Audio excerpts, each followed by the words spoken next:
5টি খাবার যেগুলো রাতের বেলায় কোনোভাবেই খাবেন না। আয়ুর্বেদ অনুসারে রাতের বেলায় আমাদের শরীরে কফদোষের প্রভাব বেশি থাকে, যে কারণে আমাদের জঠরাগ্নি মন্দে থাকে, অর্থাৎ আমাদের ডাইজেশন এই সময় খুব স্লো হয়ে যায়।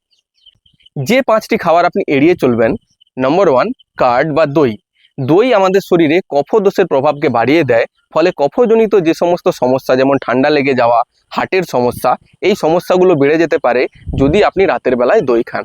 2 নম্বর যে কোনো ধরনের fried foods generally heavy two digest এবং তার মধ্যে প্রচুর পরিমাণে ট্রান্স ফ্যাট থাকে।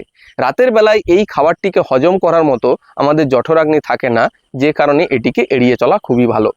3 নম্বর যে কোনো ধরনের মিট, রেড মিট বা যে কোনো মিট হেভি টু ডাইজেস্ট, এর মধ্যে প্রচুর পরিমাণে ফ্যাট থাকে, ফলে রাতের বেলায় এই খাবারগুলো এড়িয়ে চলা উচিত। 4 নম্বর যে কোনো ফার্মেন্টেড ড্রিঙ্কস বা কোল্ড ড্রিঙ্কস এগুলোও খুব সহজে ডাইজেস্ট হয় না।